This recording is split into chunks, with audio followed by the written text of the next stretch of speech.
Good evening. 800 workers at the Belling Cooker factory in North London have lost their jobs. The redundancies were announced after the company called in the receivers. It's still hoped a buyer will be found.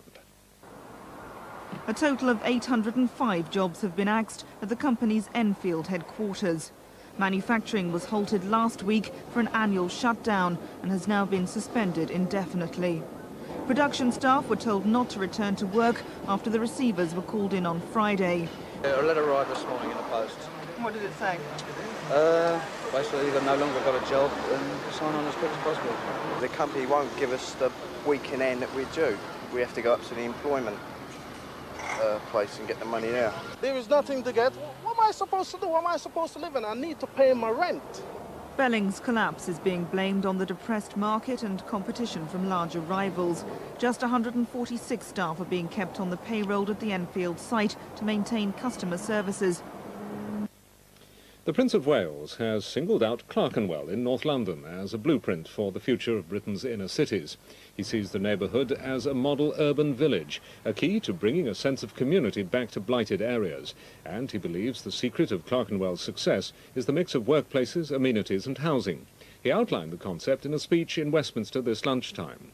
I'm convinced that the built environment, and I've said this before, so I shall bore you again, has a profound effect upon our psychological outlook, and that many people would prefer the kind of environment which, by reflecting our human scale, also enhances those human values which ultimately distinguish us as civilized beings. Basildon Council has confirmed tonight that it's to lose 200 jobs as part of a £7 million cuts package. £3 million worth of cuts will be made immediately, reducing poll tax bills by £25 a head. A further £4 million will be cut in the next financial year to bring budgets in line with government targets. Many residents who bought their homes on a Sutton council estate say they can't sell their houses because of structural defects. 200 homeowners say their houses on the 9,000-home St Helier estate are unmortgageable. They claim the council should compensate them. Tomorrow they take their case to Downing Street. This for sale sign expresses a vainer hope than most these days, and even the pebble dash can't conceal the problem. The cause of the problem is something called hoop iron. When they built these houses in the 1930s, they laid strips of metal like this one in between the brickwork, the idea being to strengthen the houses. 60 years later, the metal has corroded and expanded, and you can see the effect is quite the opposite. Blighted householders have formed a 60-strong action group, which wants Sutton Council to buy the houses back.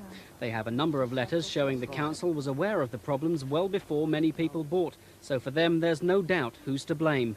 Well, Sutton Council, because they've lost the plans. And if they lost the plans and they didn't know which houses were affected, they shouldn't have sold them. Sutton Council denies any negligence and anyway says it couldn't afford the £13 million it would cost to repurchase just 200 of the problem properties. But its Director of Housing does urge the government to finance a rescue package. What we're doing is hoping that we will be able to demonstrate to the Secretary of State that these properties are structurally unsound and that the people have lost considerable amounts of money as a result of it becoming structurally unsound. London Transport have banned a controversial poster advertising a production of Shakespeare's play Macbeth. The poster shows 3 naked witches, and transport bosses say if it went up on the Underground it would be covered in graffiti. But the English Shakespeare companies say they've used the poster to promote the production all over the world and had no problems. This is the poster at the centre of the controversy. It's a 16th century pencil drawing by the German artist Hans Baldung Green. The English Shakespeare Company are using it to promote their production of Macbeth in Richmond. They can't understand why London Transport have banned it. Well, I find it all very silly and very much a storm in a teacup. We've travelled around Britain for 6 months now with this production, with this poster, and with our leaflets, which go out to hundreds and thousands of school children, and up to now nobody's made any fuss whatsoever.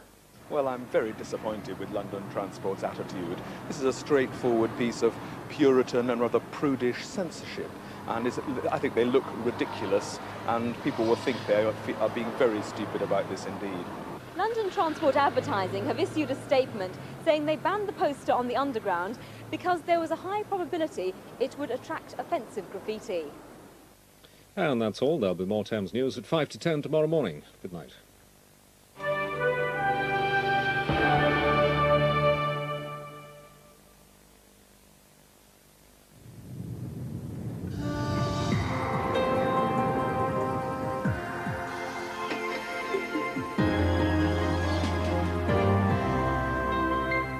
It will be dry and misty tonight, with a chance of some fog patches by dawn. Temperatures will fall to 9 Celsius, 48 degrees Fahrenheit. Winds will be light and from the southwest. Tomorrow, another day with bright spells, but again with some scattered showers developing. The top temperatures, 21 Celsius, 70 degrees Fahrenheit, with mostly light and variable winds. And that's the weather forecast.